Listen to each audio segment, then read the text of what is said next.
Ayan, magandang hapon po sa inyong lahat. Ayun po, malat pa rin po ako, no? So, ngayon po ay bibigyan ko po kayo ulit ng free reading kung ano po ang mensahe sa atin ng Divine Universe po, no? Unang-una po sa lahat, maraming po salamat sa lahat ng nanonood. Gusto ko lang po i-remind sa lahat po ng nagpapa-private reading, no, na meron po akong assistant po na sumasagot, no? Ang account ko po ang gamit niya, kaya siya po most of the time ang may hawak. Kasi siya po ay nagbibigay ng schedule at saka nakikipag-uusap. Although minsan po magugulat kayo, ako po yung sumasagot. Pag po kasi nakapahinga naman po ako at wala akong work, at wala rin po akong pina-private reading, minsan nagbabasa po ako ng mga messages ng mga nagpapa-reserve or comments nyo, ganyan. Tapos nagugulat po kayo na ako na po bigla yung sumasagot, tapos biglang babalik sa assistant ko, no? So minsan po may mga random akong gano'n na tatawagan ko kayo para marinig nyo yung boses ko, ganyan. So yun po, huwag po kayong hindi po scam yung assistant ko. At ito pong Lady Lee Elena ang aking official and legal FB page. So, yun lang po ang pwedeng mag-message. So, dalawa po kaming gumagamit nun. Ako po, tsaka yung assistant ko. Yun. Malilinawin ko na po kasi may iba po nagagalit sa assistant ko. Bakit siya yung sumasagot, hindi ako. So, yun lang po. Okay? Thank you po. So, start na po tayo. Diyos ko, aga-aga mental, na-stress ka na po mentally. Ikaw po itong na-stress. Naapektuhan na po ang trabaho mo. Nag-iisip ka po, wala ka pong ginawa buong araw kung hindi mag-isip tungkol sa kanya. Okay, iniisip mo po kung kamusta siya, kung okay ba siya, kung masaya ba siya. Ngayon po ang feeling mo po, nagagalit ka or iba naman po nakapagpatawad, pero more on nasasaktan po, may nasasaktan pa rin po talaga. Ayan po, parang namimiss din po, parang naiisip at naano mo tong taong to, no? May mahal mo pa po talaga tong taong to, pero itong tao po kasing to, confused ka po, no, kung ano pakiramdam ng person mo.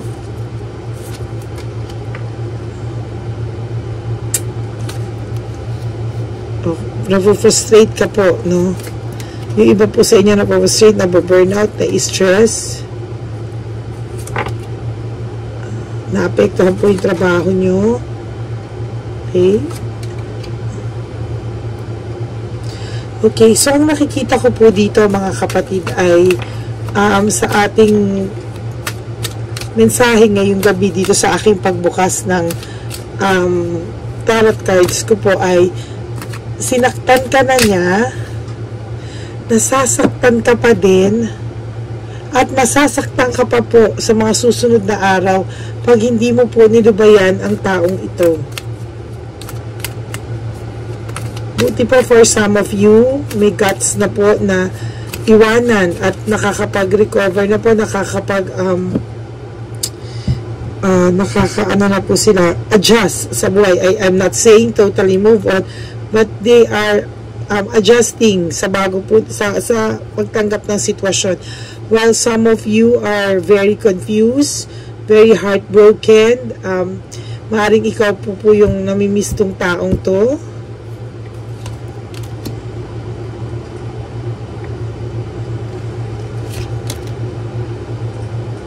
Ang dami mo pong sinakripisyo sa taong to. Tapos siya pa po yung nag-give up sa'yo. Para iniisip mo pa po siya pa yung masaya. Siya pa yung successful. Parang hindi siya nasasaktan. Hindi siya nakakaramdam ng difficulties. Lahat po yan ay false success. They are all false success. maaaring hindi mo po kasi nakikita, kapatid. Okay, huwag niyo pong questionin kasi ito po, meron po siyang sudden shock. Meron po siyang sudden shock sa ano po siya, meron din po siyang loss, no? So, malamang nagulat din po siya sa mga bagay-bagay, no? Pero sasabihin ko po sa inyo na hindi niyo naman po alam kung ano naman din po ang nangyayari sa buhay niya at sa buhay nila. Kung ito po ay pinagpalit ka, no? Gusto rin po niya nakatahimikan. Dahil magulo rin po ang isip niya. Umiiwas po siya sa iyo dahil meron din po siyang depression. Hindi din po siya masaya sa buhay niya. Itong maaaring nagawa niya po sa inyo ay very impulsive decision o hindi pinag-iisipang desisyon. Pangsariling rason, pangsariling kaligayahan. So, una po ginagawa niya lahat para siyang walang karelasyon, lahat po ginawa niya na ikinasakit mo.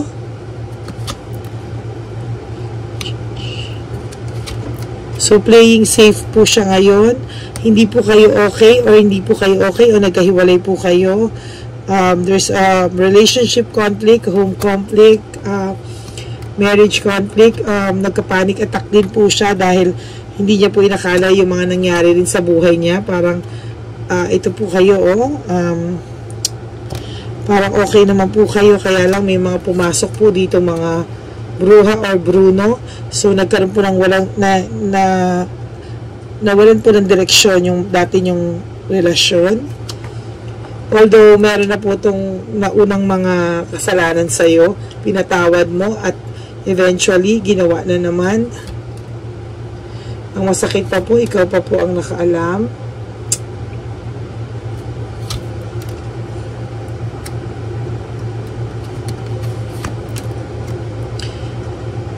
May martir ka po, may pagkamartir ka po, sorry po. So, ngayon po ay meron kayong conflict, hindi pagkakaunawaan, or malamang kayo naghiwalay, or hiwalay na. So, lungkot na lungkot ka pa, no? Feeling mo po sila yung okay, sila yung masaya, at feeling mo po ay sila pa yung hindi naaapektuhan, no? Ang hindi mo po alam, ayan po, meron din naman po siyang pagsisisi, may loss because of separation. Ayan, kaya ako po talaga nilalagyan ito ng sulat kasi gusto ko pong makita nyo, hindi ko iniimbento ang bawat sinasabi ko para naiintindihan nyo rin po. Kasi po meron din siyang kalungkutan at sa separation kasi selfish din po kasi siya, ginawa niya po yun.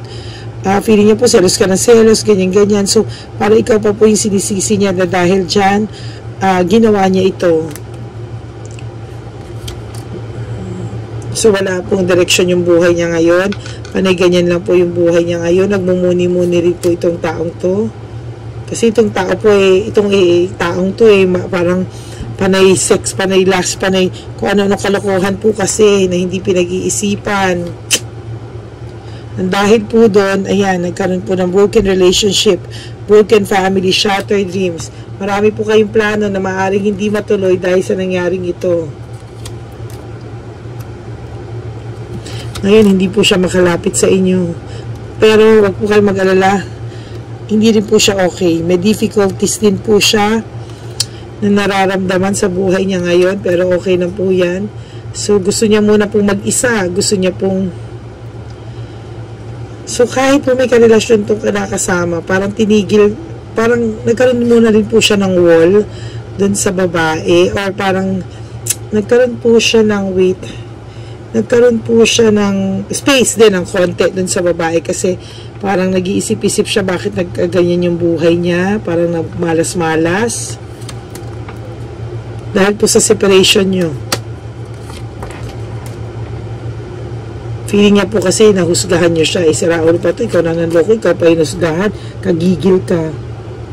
Para po siya nagkaroon sudden awakening na parang gulong-gulo po siya ngayon. So, ayun na, failure. Gulong-gulo po itong taong to.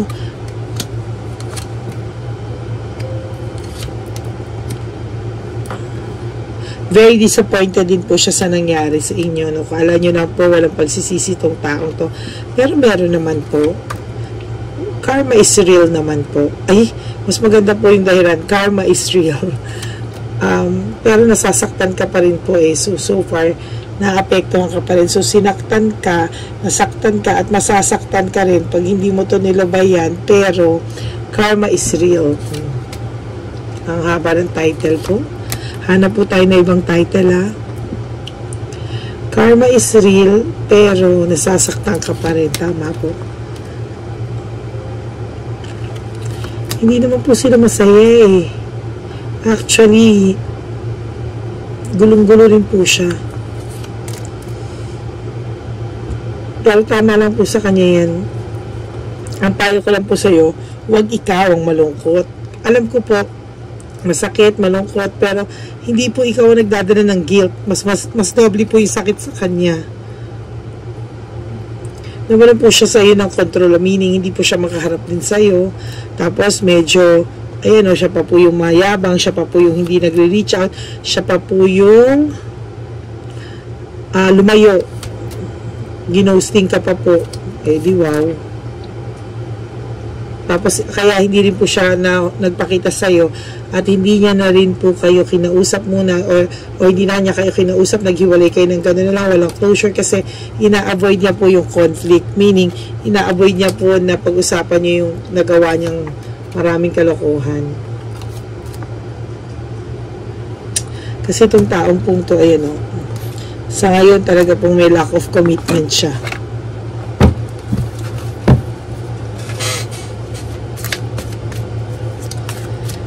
Hi, mga kapatid. Sana po sa 2024, I wish lahat kayo makamove on. Kasi nalulungkot po ko. Laging ganito nakikita ko sa baraha.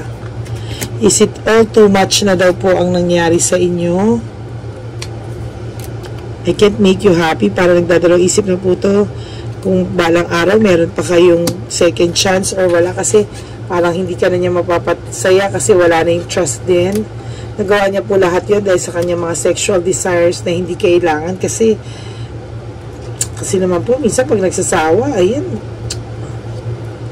This love is crazy. Parang siya pa po yung nagmamalaki, no? Na ayaw, nagmamatigas. That's the word. Hindi nagmamalaki, nagmamatigas. At nagmatigas. What do you see in me? Ano po ba daw nakita mo sa kanya? Please do what is best for your heart. So, ngayon po, talagang status ko tong taong to, wala siyang, ngayon, pakialam sa mundo. Basta, inuuna niya muna po yung sarili niya, as always, is selfish. Yan, siya yung lalaki, pero hindi siya yung gumagawa ng paraan. Gusto niya pa ikaw ang lumapit sa kanya. No way. Pero iniisip naman po niya kayo kasi I am stuck in the vision of us together. May painful memories din po kasi siya eh. Don't treat me the way you do, I don't deserve it. So, naiisip niya rin po yung kabutihan mo. Oh. May pagsisisi naman po siya. Kaya lang, wala po eh. Parang gusto niyang panindigan talaga yung wala siyang kasalanan. Mas importante po yung pride niya kaysa sa'yo. May trauma po itong taong to. Growing up. Or na trauma po ito din sa mga sitwasyon.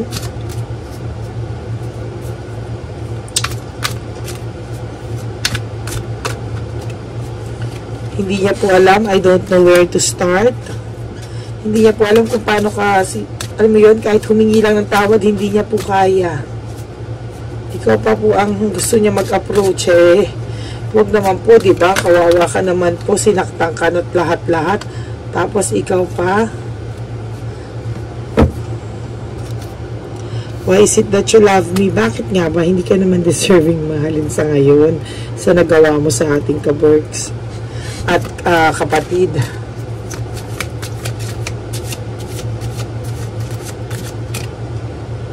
It is dark without you. Malungkot din naman po siya, kapatid, no?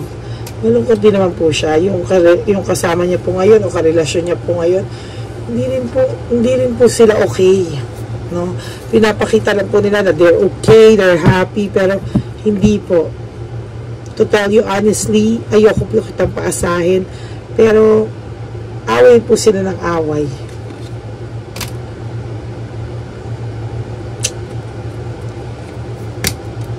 If I could go back in time, I would handle us differently. So,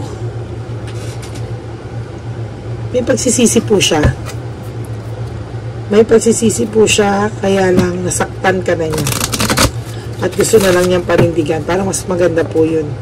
Nasaktan ka, gusto na lang niyang panindigan, pero ang mga bagay-bagay.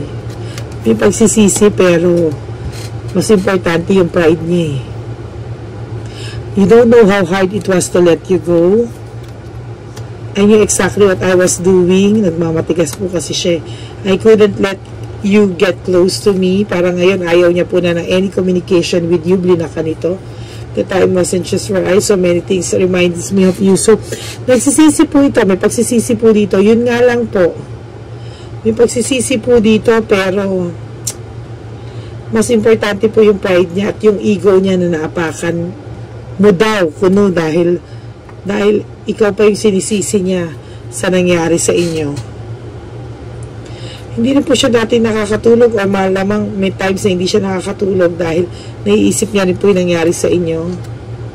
I look for you everywhere. Hinahanap ka rin po niya. Pero toxic po itong relationship na to. No? Dahil sa nangyari, it will never be the same. And it's time for you to heal now. Dapat po mag-heal ka na daw. Oh my God, meron pong very unusual to na may nasisingit po dito, no? So sabi niya, I don't want to lose you. Pero it's too late, the hero, kasi mas importante pa po ang pride niya kesa sa inyo. Isusulat ko muna po, baka makalimutan ko eh.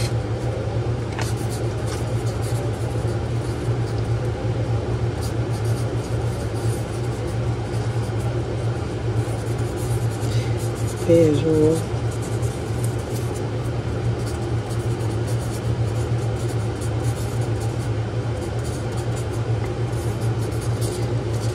ay, minsan yung pride po, no, ito yung nakakasira ng relasyon eh.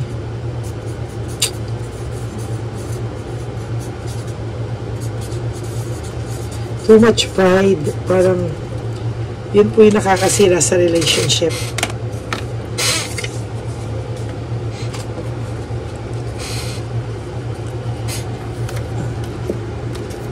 Oh, may pagmamahal naman po siya eh. Or nagkaroon po siya ng pagmamahal sa inyo. It's just that he is very toxic because hindi po siya makontento sa iisa. Tapos po, kapag po nabuking nyo, kayo pa po yung may kasalanan. Kayo pa po yung sinisisi niya. Ano po, nakakagigil po ito, nakakainis.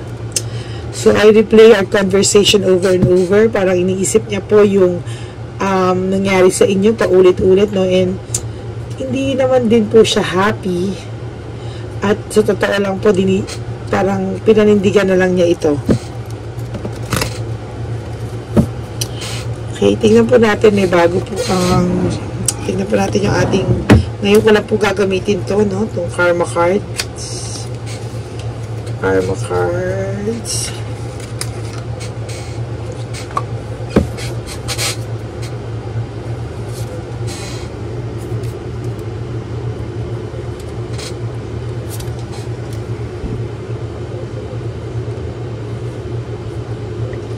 Sabi po dito, kailangan mo yung, alam mo naman daw po kung ano yung tama sa sitwasyon mo eh. Pero dahil sa lungkot, nawawala po, parang kinakain ka ng lungkot.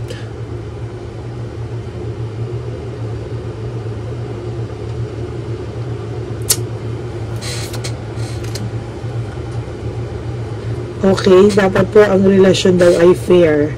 So, hindi po ito balance yung relationship nyo, no?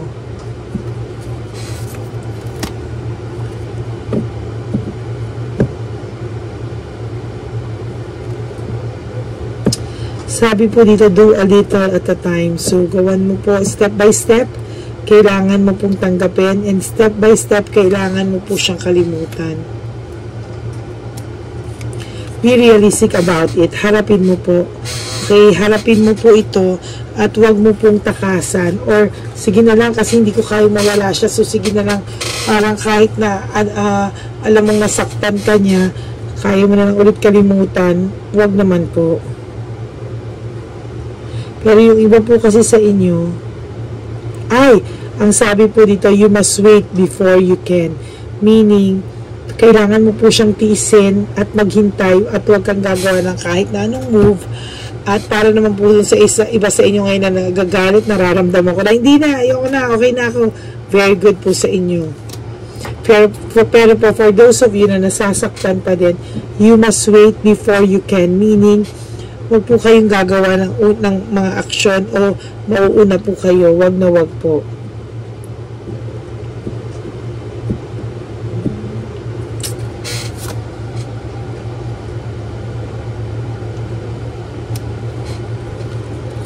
There will be a success from benefit. So, yung benefit of the doubt nyo, sa totoo lang po, tama.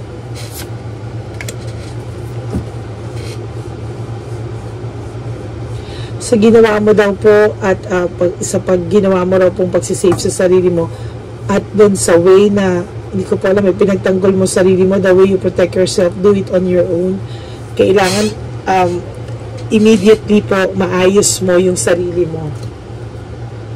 Alam ko po mahirap, pero kailangan mo pong gawin. O see, get what you need. Parang gawin mo po ito. Kailangan mo po itong gawin. Mag-heal ka po dito totally. Unti-untiin mo lang po. Unti-untiin mo lang po. Darating ka rin po doon.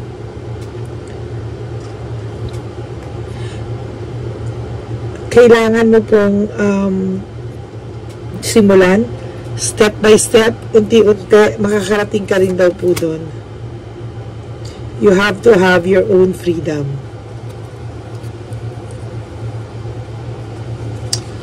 Kapatid, alam ko sa mga oras na to, sa iba sa inyo nasasaktan pa, sobrang nasasaktan. Meron akong isang taong naaalala habang ginagawa ko to na private reading ko, pero hindi kita babanggitin. Alam mo kung sino ka. Pagpapray kita at ipagpapray ko po lahat kayo na meron pong ganitong pakiramdam sa mga oras na to, no?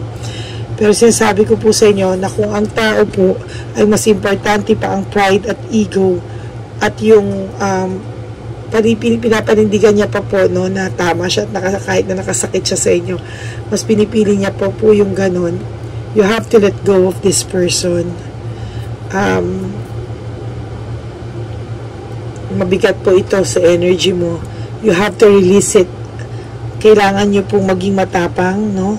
At i-release nyo po siya sa sistema mo. It may not be easy, pero kapatid, sa mga oras na ito na umiiyak ka habang nakikinig ka sa akin, hindi lang yan ang iiiyak mo kapag pinagpatuloy mo to. Masasaktan ka pa. At kung habang hindi pa siya bumabalik or habang hindi pa siya or ayaw mo na talaga, or kasi feeling nito sa huli kayo pa din eh. Feeling nito pag natapos ang lahat at hindi nag-work lahat ng relationship niya, wini-wish niya na nandyan ka pa para tanggapin siya, which is very, very unfair para sa'yo. Okay? May dumarating sa kanya mga kamalasan ngayon, pero nahihila niya rin yung energy mo, no? Kasi naiisip ka pa rin itong taong to. So kahit anong yabang nitong taong to, lalo na ma-ego, ma-pride, hindi talaga niya tatanggapin kasalanan niya. Kahit anong gawin mo, hindi siya aamin. Ang lakas ng energy, bumabagsak na lang yan ng walang dahilan. Okay? So yun po na lang. Ang pinakamaganda ko po kasi na is kahit anong gawin mo, hindi siya aamin. But karma is real, you know. Kasi malungkot siya, hindi siya masaya. So sa mga iniisip niyo dyan, kung baka nag-enjoy siya ngayon or kasama niya yung kabig na, kahit kasama niya po o hindi, o kasama niya yung third party o kung sino man yung tao na third party sa inyo, kahit kasama niya po to o hindi niya kasama, malungkot po ang pagkatao nitong taong to. So huwag po kayo malungkot. Hindi lang po kayo nag-iisa. Siya din po malungkot. And open your eyes, open your heart, para makita niyo po kung ano talaga ang taong ito, na ano pong, bakit mas mahalaga pa sa kanya yung pride at ego niya na nasagi mo kaysa sa'yo na mahal niya, di ba? O minahal niya. So, sana po tonight, mag-isip-isip ka rin po, at I hope that the God Almighty will bless you with a realization na hindi mo deserve tong taong to.